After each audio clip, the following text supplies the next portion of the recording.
Hello, and welcome back to the Surfer's Library. I'm Billy Jack, your guide through the pages of surf history, culture, and legend. Man, oh man, today we are paddling straight into the bright neon, punk-charged world of early 1980s Echo Beach.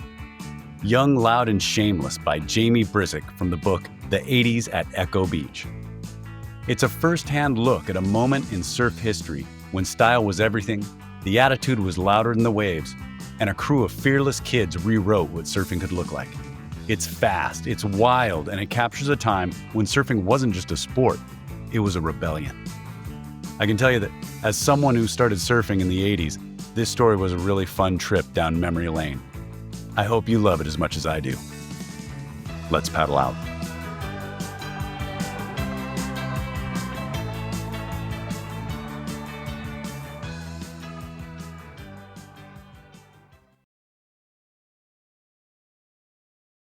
Young, Loud, and Shameless. On a bright summer morning at Echo Beach, a pack of surfers straddled their boards, eyes fixed seaward. They looked nothing like the surfers you'd find at neighboring beaches. Instead of black wetsuits and clear boards, these guys resembled a troupe of circus clowns. Danny Kwok wears a pink, white, and turquoise full suit, his 5'6" twin fin bedecked with polka dots. Preston Murray sports a Ronald McDonald-like red and yellow wetsuit and matching board. Jeff Parker glows in canary yellow and candy stripes. Louder than their colors, however, is the constellation of stickers that cover their boards. Quicksilver, Wave Tools, Gotcha, Stussy, McCoy, Rip Curl, Newport Surf and Sport, Schroff, O'Neill. Each logo represents a photo incentive contract. Cover shots will fetch them roughly $500. Postage stamp size images, $10. This explains the photographers. On the 52nd Street jetty, Dave Epperson, Chuck Schmid, and John Kerr clutch Nikons and Canons. At the shoreline, Steve Sakamoto and Peter Brule stand behind tripods. In the water, Mike Moore bobs in the impact zone with his trusty fisheye. When a set of sapphire blue A-frames march shoreward, the photographers on the jetty whistle and point. Their elevated perch allows them to see what the surfers can't.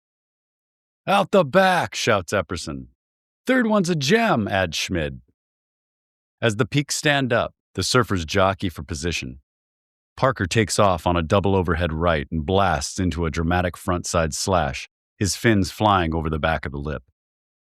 Kwok angles down the face of a heaving bowl, stalls, and manages a stylish layback in an almond-shaped tube. The motor drives sound like rattlesnakes. The third wave is the biggest, but a dumping closeout. Murray paddles frantically to meet its apex. He strokes once, pops to his feet, and tucks straight into the barrel. Moore is in perfect position. As the frothy lip curls over his head, he aims, then squeezes the trigger of his plexiglass water housing. For a fleeting second, he and Murray are encased in a spidery glass cocoon. The wave explodes. When they emerge from the spin cycle, Moore whoops and flashes a thumbs up. As the morning progresses, the crowd thickens. John Gothard, Smirk Mangan, Peter Schroff, Craig Brosda, Steve Richardson, Hugh Johnson, and 12-year-old Richie Collins are all brightly outfitted and bantering. The session heats up. Lips are stabbed and spray is hurled. They forgo beautiful lefts because lefts are unfavorably backlit. They waste long sections for that one giant kill maneuver. They are less surfing than modeling. On a recent blown-out afternoon, Murray confessed to Parker, "I don't even like surfing unless the cameras are out."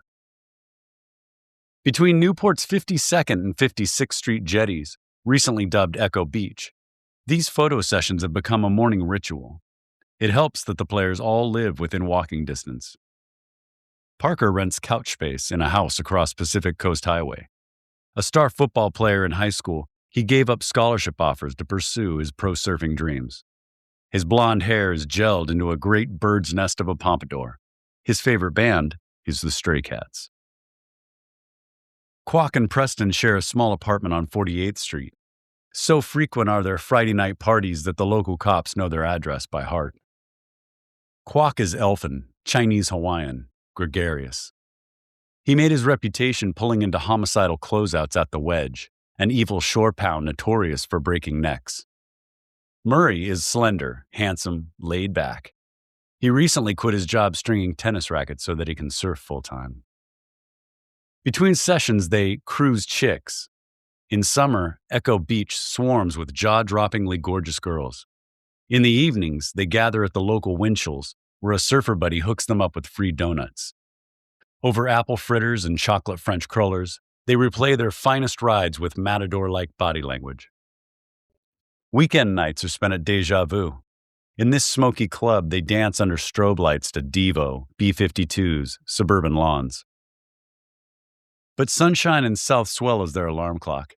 The curtain rises at roughly 8 a.m., and every shimmering blue wall is a potential cover shot. Like most countercultures, Echo Beach was ignited not by one thing, but several, an aligning of stars. In the early 80s, and then again later in that decade, a 100-yard stretch in Newport Beach became a launch pad for breakaway trends and movements in the surf world. Fronted by Danny Kwok, Preston Murray, and Jeff Parker, it would influence everything from fashion to board design to the way we think about pro surfing. The roots of the beach trace back to the 20s and 30s, when a thriving surf scene emerged out of Corona del Mar, a Waikiki-like break on the southern end of Newport Beach.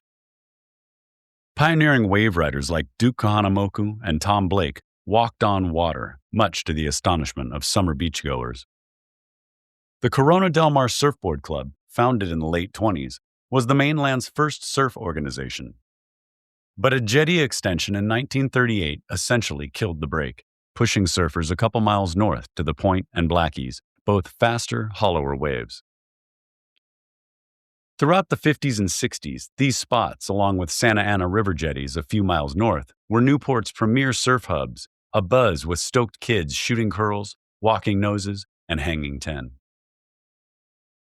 In 1966, Surfer Magazine ran an article titled, "Pipeline Comes to Newport Beach."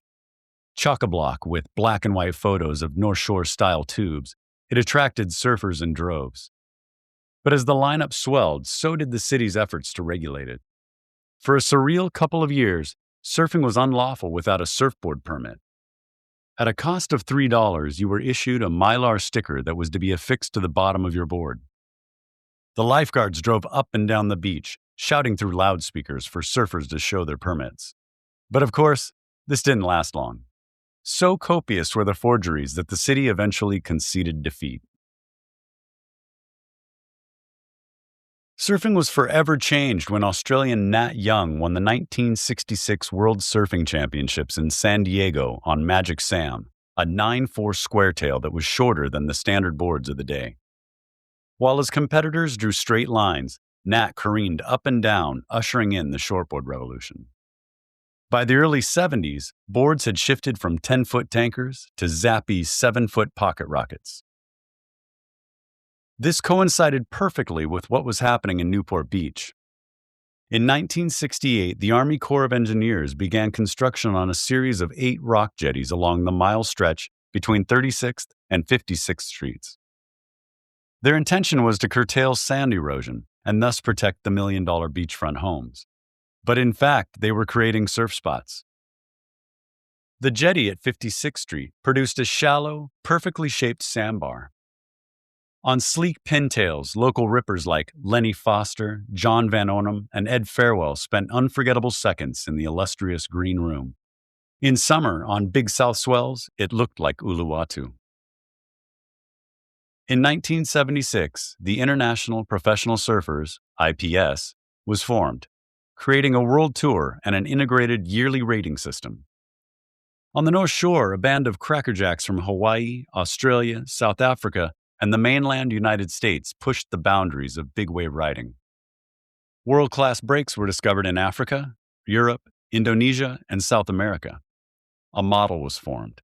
To be a pro surfer, you had to deliver big results on the IPS tour, charge monster surf in Hawaii, or travel to far-flung places.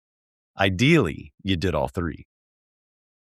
Concurrently, a kind of anti-pro ethos took root in California. Black wetsuits and clear boards were ridden in protest of the flourishing surf industry. Contests were deemed uncool. Surf mags were condemned for exposing sacred waves. In Oxnard, Palos Verdes, and San Diego, embittered locals protected their breaks from outsiders by smashing windows, popping tires. But at Echo Beach, an entirely different scene was surfacing. A few years after 56th Street was complete, a twin jetty was built 100 yards south at 52nd.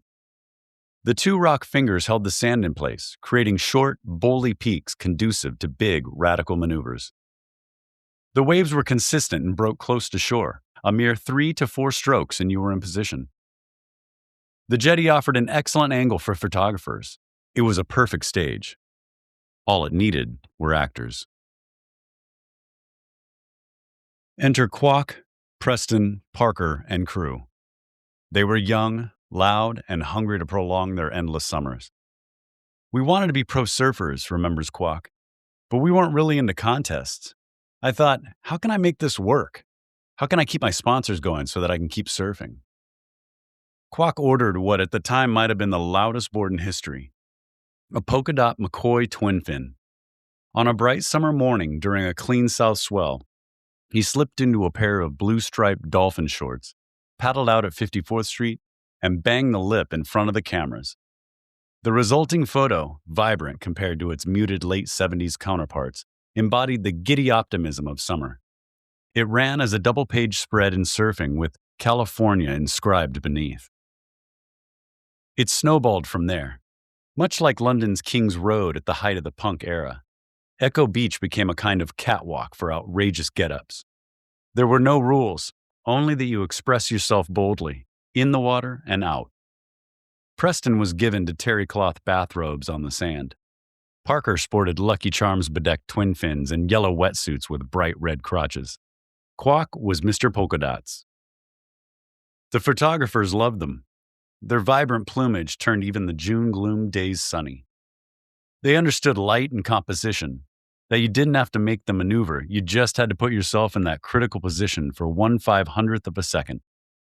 They even bought the photographers' B shots, which they'd use to hustle new sponsors, who would in turn purchase ad shots from said photographers. In 1980, Surfer featured an article titled Newport Beach, the hottest 100 yards. Splashed with in-your-face shots of Echo Beach's rising stars, it validated what at the time was an entirely new phenomenon, the photo surfer. These young kids are hungry, wrote Dave Epperson. They want it and they're willing to pay the price. They are only recently getting the attention they deserve, and it's only a matter of time before they bust down the door. He went on to point out the gold rush mentality. The word is out that the cameras are focused on 56th, so emerging surfers hoping to gain recognition use the spot as a springboard. For some of the guys, the cameras have the same effect as the bugler sending the troops off to war. They charge into the water with the spirit of a militant conqueror, only one goal in mind, to do battle with their fellow surfers and capture a spot in the magazines.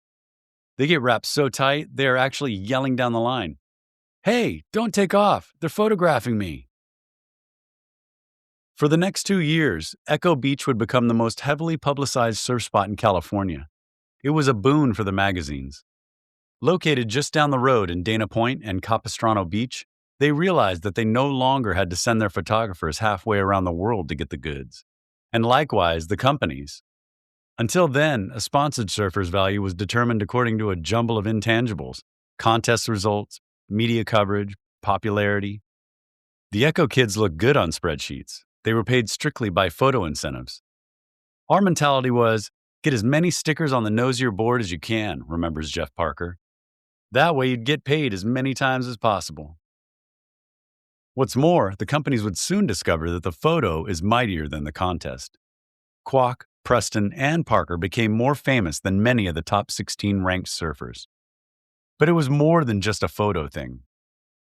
Newport Beach's surf shop scene goes back to the 50s when Joe Quigg and Pat Curran sold their handcrafted boards from garage-like stores near 30th Street.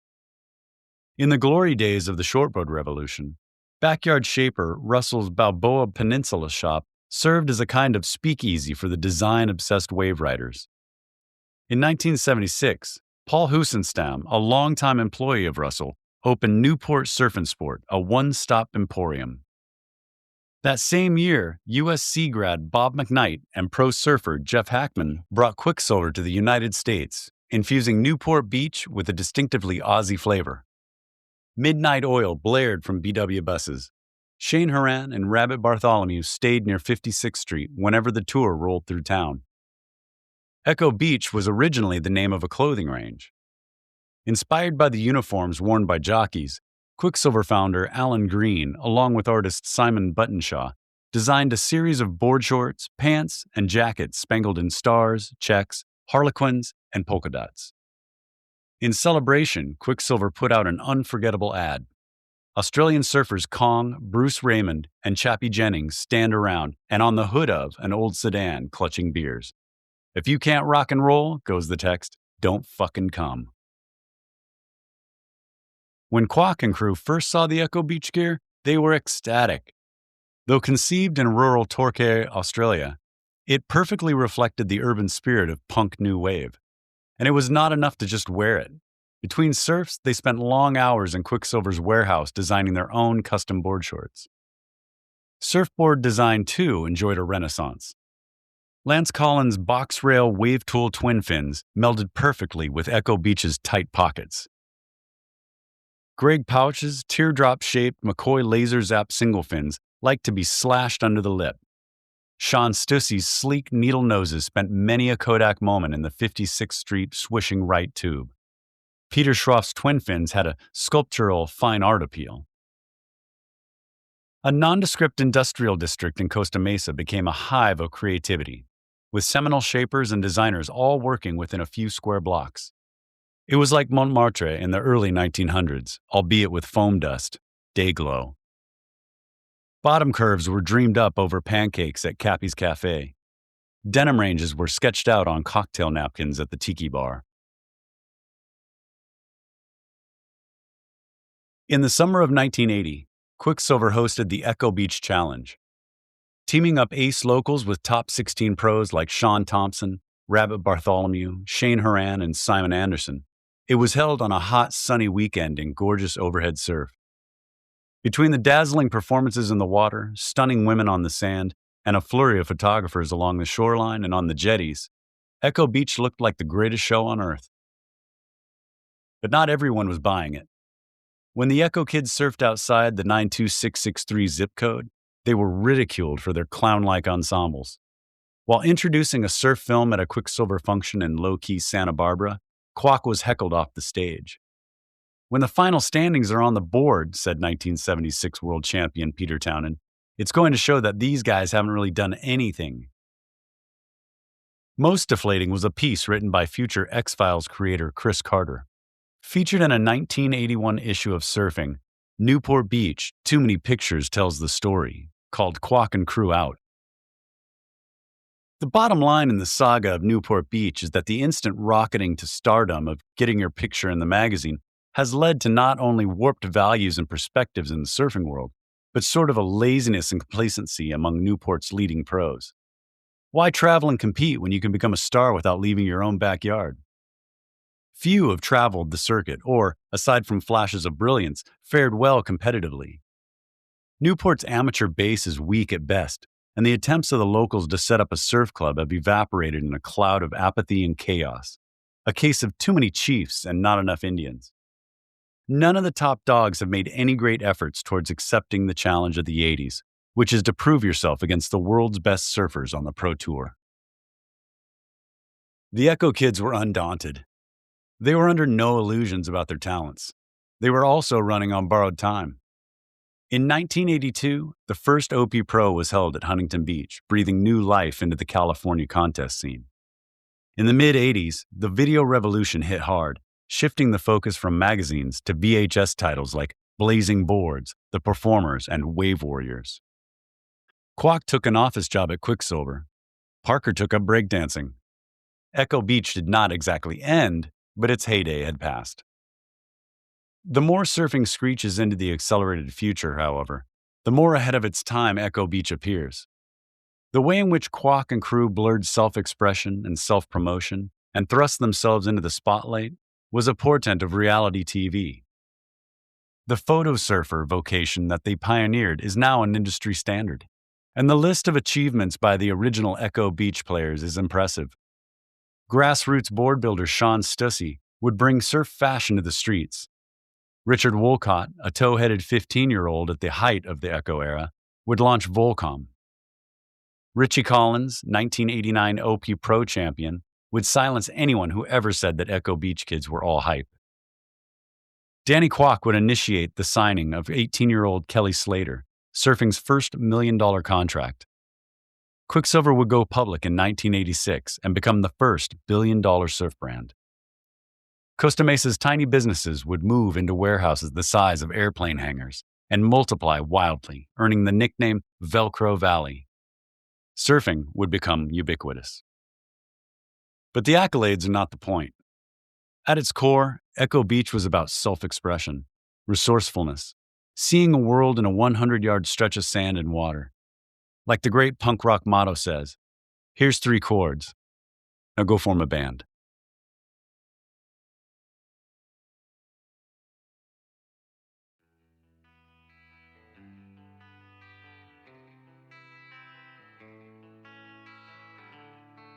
Well, that is going to do it for Young, Loud, and Shameless by Jamie Brisick.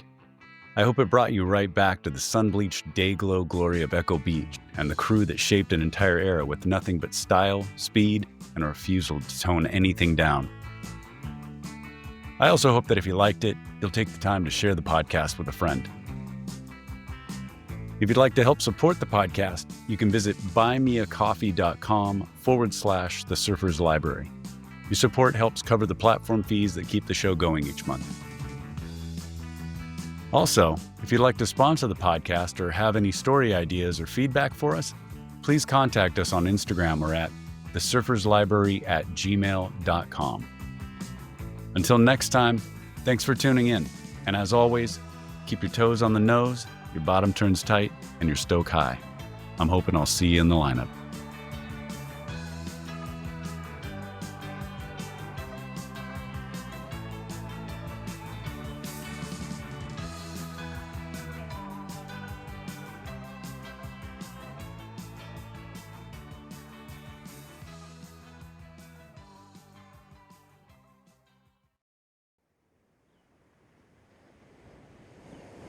A lifelong connoisseur of waves and a former professional surfer, Jamie Brisick has authored books including Becoming Westerly, Surf Champion Peter Druun's Transformation into Westerly Windina, We Approach Our Martinis with Such High Expectations, and Have Board, Will Travel, The Definitive History of Surf, Skate, and Snow.